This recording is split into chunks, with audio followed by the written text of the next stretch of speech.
سیدنا ام سلمہ رضی اللہ تعالیٰ عنہ یہ آقا کریم کی بارگاہ میں حاضر ہوتی ہیں اور عرض کرتی ہیں کہ یا رسول اللہ آپ اپنے صحابہ سے فرمائیں کہ دیگر ازواج مطہرات بھی ہیں ان کے بارے میں بھی شفقت کیا کریں، ان کے بارے میں بھی تحائف بھیج دیا کریں کہ جب تحائف آتے ہیں تو آپ خوش ہوتے ہیں، تو ہم چاہتے ہیں جب آپ ہمارے پاس ہو تو اس وقت بھی آپ خوش ہوں۔ تو جب یہ بار بار اصرار کیا گیا تو آپ نے فرمایا کہ اے ام سلمہ عائشہ کے بارے میں تکلیف مت دو۔ آپ کہتے ہیں رب کعبہ کی قسم عائشہ وہ ہستی ہیں، وہ ذات ہیں، فرمایا کہ ان کے سوا میری اور کوئی زوجہ ایسی نہیں ہے کہ جو میرے لحاف میں اور مجھ پر وہی کا نزول ہوا۔ یہ خاصہ عائشہ کا ہے، تو مجھے عائشہ کے بارے میں تکلیف مت دیا۔ ان کی اتنا پاکیزہ ہستی ہیں کہ جن کے بستر پاک پر میرے آقا کرم فرما ہو تو رب کا قرآن نازل ہو جائے۔ اللہ اکبر۔ اچھا جو حضور آپ نے پہلی بات فرمائی کہ جنت میں بھی اور دنیا میں بھی، آخرت میں بھی دنیا میں بھی وہ حضور کی بیوی ہیں، حضور کی زوجہ ہیں۔ حضرت عمار نے بھی فرمایا تھا کہ سید عائشہ صدیقہ کے بارے میں یہی کافی ہے ان کی شان میں کہ وہ یہاں بھی حضور کی زوجہ ہیں اور آخرت میں بھی حضور کی زوجہ ہیں۔ جی حضرت عمار بن یاسر رضی اللہ عنہ کے بارے میں مروی ہے کہ آپ نے خود ذکر فرمایا، یعنی آپ کے سامنے ایک بدبخت ایک شقی شخص تھا، تو اس نے آپ کی شان میں کچھ نازیبہ الفاظ استعمال کیے، سیدہ پاک کی شان میں کچھ نازیبہ الفاظ استعمال کیے، تو آپ نے فرمایا اے بدبخت اٹھو اور دفع ہو جاؤ، اٹھو اور دفع ہو جاؤ، تم زوجہ رسول صلی اللہ علیہ وسلم کو تکلیف دیتے ہو۔ انہوں نے بھی اس بات کو قبول نہیں فرمایا، آپ نے فرمایا کہ تم، اچھا حضرت عمار بن یاسر وہ بھی جنتی صاحب جن کی جنت کی بشارت آقا کریم نے خود ارشاد فرمائی، اور وہ فرما رہے ہیں کہ تم بدبخت ہو۔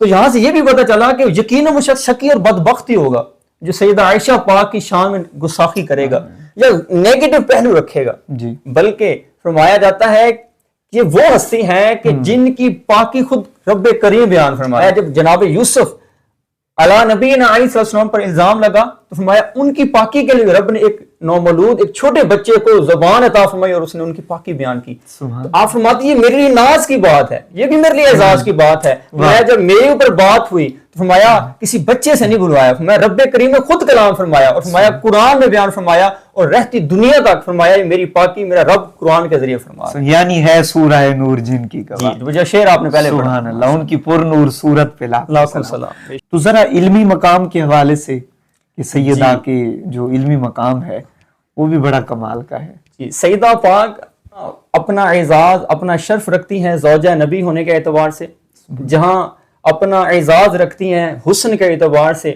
جہاں اپنا اعزاز رکھتی ہیں دیگر فضیلتوں کے اعتبار سے، تو وہیں آپ کی فضیلتوں یہ بات بھی آتی ہے کہ آپ اس وقت کی سب سے بڑی مجتہدہ تھی، یعنی اجتہاد کے درجے کو پہنچی ہوئی تھی۔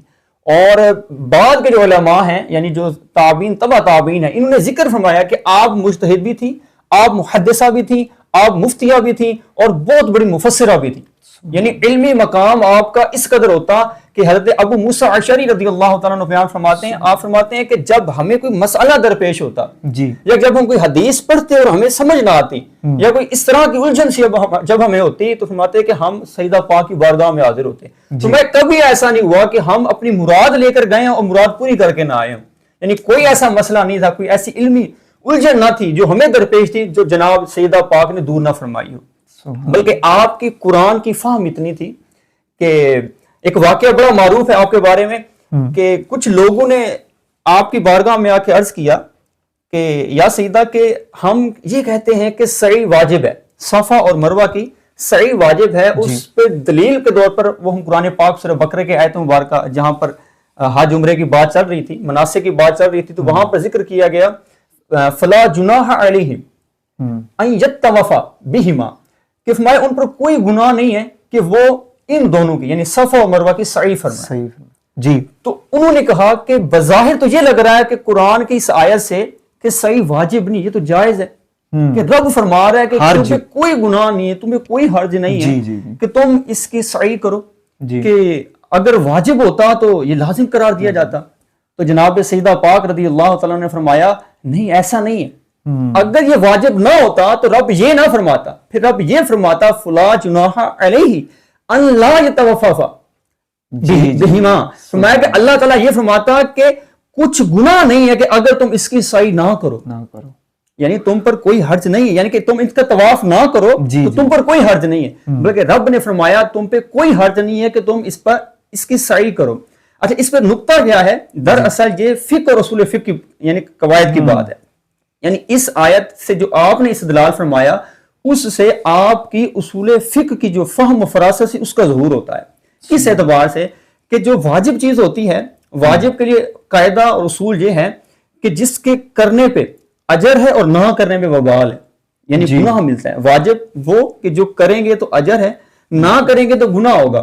اور جو جائز امر ہوتا ہے، جو جائز کام ہوتا ہے، اس کے کرنے پہ ثواب ہوتا ہے، یعنی جو بات واجب نہیں ہے، اور نہ کرنے پہ گناہ نہیں ہوتا. تو فرمایا کہ اس آیت میں رب تعالیٰ یہ فرما رہا ہے کہ تم پہ کوئی حرج نہیں ہے کہ تم اس کا طواف کرو. یہ نہیں فرما رہا کہ تم نہ کرو تو کوئی حرج نہیں ہے. تو اس سے پتہ چلا کہ یہ بات واجب ہے. یعنی اس سے آپ کی فقاہت کا ظہور ہوتا ہے. بلکہ کئی علماء نے، کئی فقہاء علماء تھے صحابہ کرام میں سے، وہ بھی آپ کی شان بیان کیا کرتے تھے. جناب سیدنا عروہ رضی اللہ تعالیٰ عنہ آپ فرماتے ہیں ما رأیت احدا عالم بفقہ ولا طب ولا بشعر. آپ فرماتے ہیں میری آنکھ نے جناب سیدہ فاطمہ زہرا رضی اللہ تعالی عنہا سے بڑھ کے کوئی بھی شخص طب کے معاملے میں، شعر کے معاملے میں اور فقہ کے بارے میں بڑا عالم نہیں دیکھا. یعنی آپ سے بڑھ کے کوئی عالم نہیں تھا، نہ طب کے اعتبار سے، نہ ہی شعر کے حوالے، یعنی شعر گوئی کے حوالے سے، شعر کی فہم کے حوالے سے. اور اسی طرح ہی آپ فرماتے ہیں کہ علم فقاہت کے اعتبار سے بھی آپ سے بڑھ کے کوئی نہیں تھا. بلکہ امام شہاب الدین فرماتے ہیں، آپ فرماتے ہیں لو جمع علم نسائی حاضل امتی، لو جمع علم نسائی حاضل امتی فیہن ازواج النبی صلی اللہ علیہ وسلم کان علم عائشہ اکثر من علمہن. آپ فرماتے ہیں کہ اگر آقا کریم کی امت کی ساری عورتوں کا علم جمع کیا جائے، آقا کی امت کی ساری عورتوں کا علم جمع کیا جائے، فرمایا اگرچہ اس میں ازواج مطہرات کو بھی شامل کر لیں، تمام کی ازواج کو بھی شامل اس امت کی تمام عورتوں باشمول ازواج مطہرات کے علم کو اکٹھا کیا جائے، تو آپ فرماتے ہیں کہ جناب سیدہ پاک کا علم ان تمام سے بڑھ کے، یعنی علم کے اعتبار سے آپ اس قدر درجے کو فائز ہیں کہ آپ ان تمام عورتوں کے علم سے بڑھ کر علم رکھنے والی تھی. سبحان اللہ. یہ تو علمی مقام ہو گیا کہ میرے آقا نے فرمایا کہ دین سیکھنا ہو تو میری عائشہ سے سیکھو. سبحان اللہ. اچھا سید عائشہ صدیقہ سے میرے آقا کا جو پیار کا انداز ہے، ذرا اس پہ بھی بات ہو جائے. آپ کی زندگی یقیناً لائق تقلید ہے ماں بعد کے لیے کہ وہ آپ کی زندگی، آپ کی سیرت کو دیکھ کے اپنی سیرت گزاریں. وہیں آقا کریم علیہ السلام کا جو تعلق حضرت عائشہ صدیقہ طیبہ طاہرہ رضی اللہ تعالیٰ عنہ سے اس معاملے میں ہے، یعنی محبت کے اعتبار سے یہ بھی لائق تقلید ہے. یعنی میں یہ سمجھتا ہوں کہ آج کے معاشرے میں یہ باتیں واقعی ان تک پہنچنی چاہیے کہ ایک شوہر کا تعلق اپنی بیوی سے کیسا ہونا چاہیے، یعنی ان کی باہمی محبت کیسی ہونی چاہیے اور اس کا اظہار کیسے ہونا چاہیے. جس طرح آپ نے وہ آپ کے دور کے حوالے سے فرمایا کہ آقا کریم نے آپ کی دل جوئی کی خاطر حضرت سیدہ عائشہ صدیقہ طیبہ طاہرہ سے دوڑ بھی لگائی تاکہ ان کی دل جوئی ہو جائے. ایک مرتبہ آپ سبقت لے گئے اور ایک مرتبہ ان کو سبقت لینے دی تاکہ معاملہ برابر ہو جائے. تو یہ محبت کے اعتبار سے. حضرت سیدنا عمرو بن عاص رضی اللہ تعالیٰ عنہ آپ فرماتے ہیں کہ میں نے خود آقا کریم علیہ السلام سے پوچھا کہ یا رسول اللہ صلی اللہ تعالیٰ علیہ وسلم آپ کے نزدیک سب سے پیارا کون ہے؟ جی، یعنی آپ سب سے بڑھ کے پیار کس سے کرتے ہیں؟ آپ فرماتے ہیں کہ جناب آقا کریم صلی اللہ تعالیٰ علیہ وسلم نے فرمایا عائشہ سے. یعنی میں عائشہ صدیقہ طیبہ طاہرہ رضی اللہ تعالیٰ عنہ سے سب سے زیادہ محبت کرتا ہوں. تو آپ کہتے ہیں کہ میں نے دوبارہ عرض کی یا رسول اللہ ان کے بعد؟ تو آپ نے فرمایا عائشہ کے باپ سے، عائشہ کے والد سے. یعنی کہہ سکتے تھے کہ جناب سیدنا صدیق اکبر رضی اللہ تعالیٰ لیکن موقع ہی ایسا تھا تو فرمایا کہ یوں نسبت قائم کی اور ان کے والد صاحب سے، یعنی کہ جن سے میں محبت کرتا ہوں انہی کے والد سے پھر مردوں میں سب سے زیادہ ان سے محبت کرتا ہوں. تو یعنی پہلے عورتوں کے اعتبار سے کہ جناب عائشہ صدیقہ طیبہ طاہرہ سے محبت کرتے ہیں. جب انہوں نے پوچھا کہ مردوں میں سے کون، ان کے بعد نہیں مردوں میں سے کون، تو فرمایا ان کے باپ سے، یعنی ان کے باپ سے میں سب سے زیادہ محبت کرتا ہوں.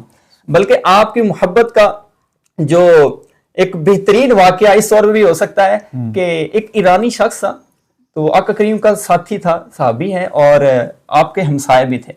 یعنی ان کو یہ شرف حاصل تھا کہ آقا کریم کے پڑوس میں وہ رہتا تھا. اس کی ایک خاصیت یہ تھی کہ وہ شوربہ بڑا پیارا بنایا کرتا تھا. یعنی جب وہ کھانا بناتا تو اس کا شوربہ بہترین بناتا.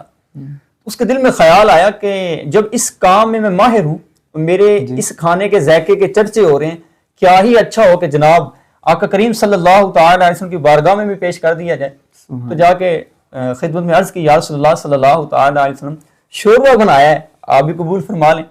تو آقا کریم علیہ السلام نے سب سے پہلے پوچھا کیا عائشہ کے لیے بھی بنایا ہے؟ یعنی مجھے تو دعوت دینے کے لیے آئے ہیں, کیا عائشہ کے لیے بھی یہ دعوت ہے؟ تو انہوں نے عرض کی نہیں یا رسول اللہ. تو آقا کریم نے فرمایا نہیں پھر میری بھی دعوت نہیں, یعنی دعوت قبول نہ فرمایا آپ نے. وہ دوسرے دن پھر آیا, دوسری مرتبہ جب آیا تو انہوں نے پھر دوبارہ اس طرح ریکویسٹ کی کہ یا رسول اللہ کہ آپ کے لیے دعوت پیش کرنے آیا تھا کہ آپ قبول فرما لیں کہ شوربہ بنایا ہے. تو آقا کریم نے پھر پوچھا عائشہ کے لیے بھی؟ تو انہوں نے عرض کی نہیں یا رسول اللہ. تو آقا کریم نے پھر انکار فرما دیا. وہ شخص تیسری مرتبہ آیا, جب تیسری مرتبہ آیا تو آقا کریم نے پھر وہی پوچھا کہ عائشہ کے لیے بھی بنایا ہے؟ تو انہوں نے عرض کی جی ہاں یا رسول اللہ, ہاں عائشہ کے لیے بھی بنایا ہے. تو آقا کریم علیہ السلام نے خوشی سے جناب عائشہ صدیقہ طیبہ طاہرہ کا ہاتھ مبارک پکڑا اور دونوں خوشی خوشی اس کی دعوت کو قبول کرنے کے لیے چلے گئے. تو یعنی یہ کتنا ہی پیارا ایک میسج ہے کہ آقا کریم اپنی زوجہ مطہرہ سے کتنا پیار کرتے ہیں, اس قدر قربت رکھتے ہیں کہ اس دعوت کو بھی قبول نہیں فرمایا جس میں انہوں نے جناب عائشہ صدیقہ طیبہ طاہرہ کو شامل نہیں کیا.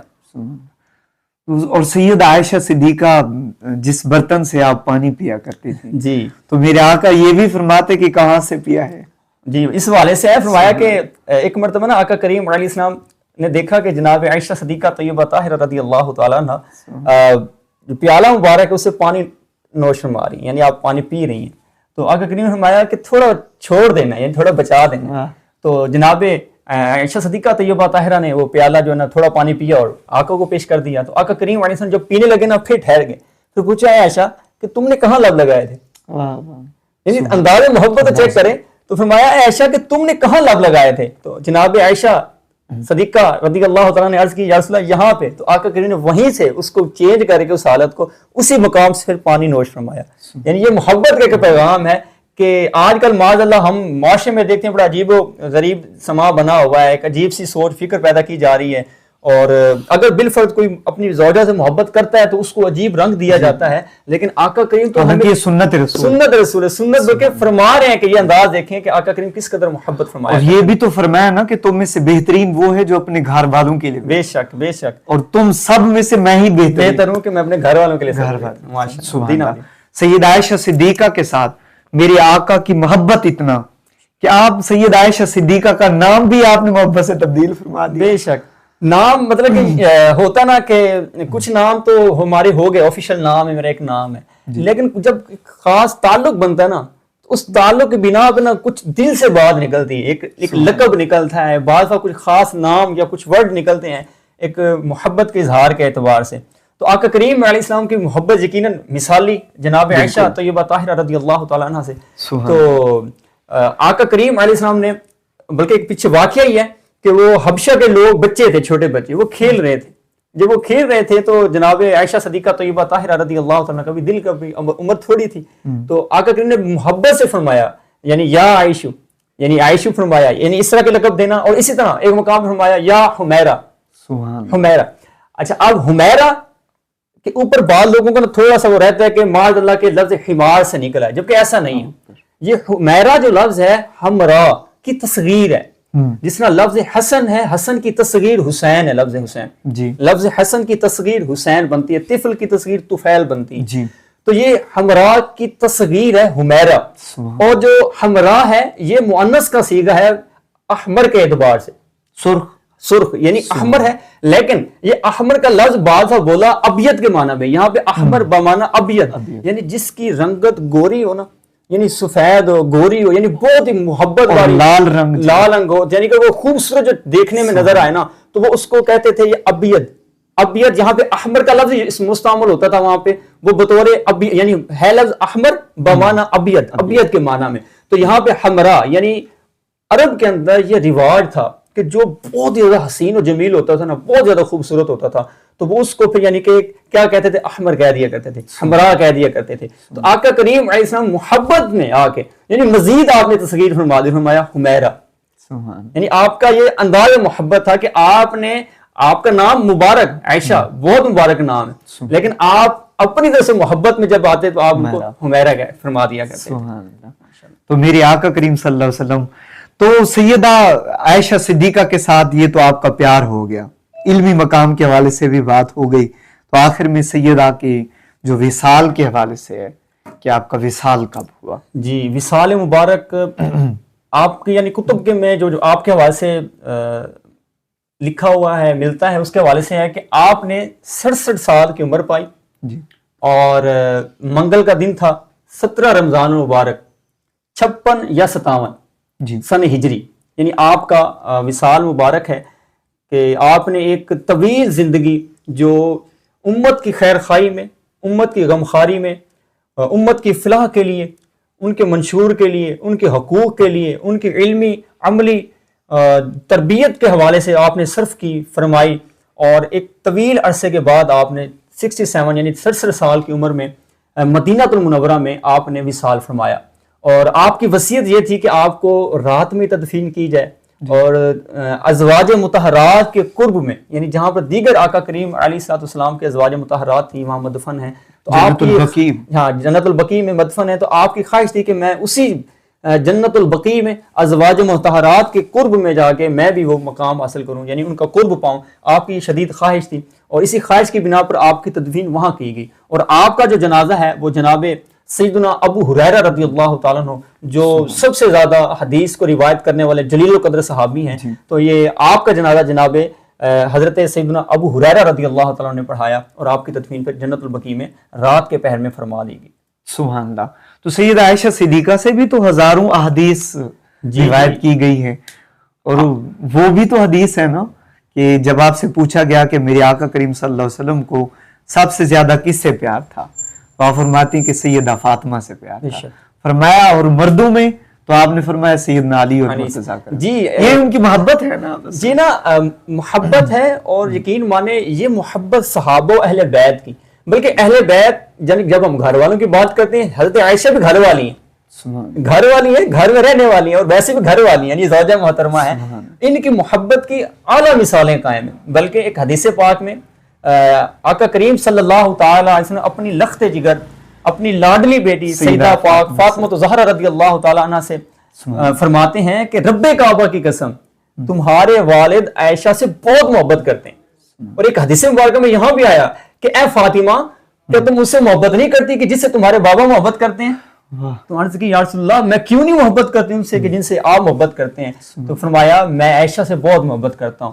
تو جس کے جواب میں جناب فاطمہ زہرا رضی اللہ تعالی عنہ نے فرمایا تو یا رسول اللہ میں بھی آپ کی زوجہ محترمہ عائشہ سے بہت زیادہ محبت کرنے والی ہوں۔ یعنی صحابہ اہل بیت کی آپس میں محبت اتنی ہے، تعلق ہی ایسا ہے کہ وہ مثالی ہے، آئیڈیل ہے۔ یعنی اگر ہم اپنے تعلقات کو دیکھیں، اگر ہم ان کے ان انداز کو دیکھ لیں گے نا، تو ہمارے لیے یہی مشعل راہ ہے، اسی کو ہم اگر اختیار کر لیتے ہیں تو شاید ہماری زندگی میں مسائل ہی پیدا نہ ہو۔ یہ جو الجھنے ہیں یقیناً ایک خرافات ہے، ایک غلط سوچ ہے جو درمیان میں ڈالی جاتی ہے، حالانکہ اس کی حقیقت کچھ نہیں ہے، وہ ایک تاریخ کے چند الفاظ ہیں، تاریخی الفاظ ہیں، تاریخی الفاظ شریعت کے ویسے کچھ اہمیت نہیں رکھتے، شریعت ہی غالب ہے، ہمیں شریعت کو فالو کرنا ہے۔ اور یہ حدیث کریمہ ہمیں آقا کریم سے ملی ہیں کہ جو ان سے آپس میں محبت کی ترغیب دلا رہے ہیں۔ حضرت عائشہ کو حضرت فاطمہ کی محبت، حضرت فاطمہ زہرا رضی اللہ تعالیٰ عنہ کو حضرت عائشہ صدیقہ طیبہ طاہرہ کی محبت سکھا رہے ہیں۔ الحمدللہ، سبحان اللہ۔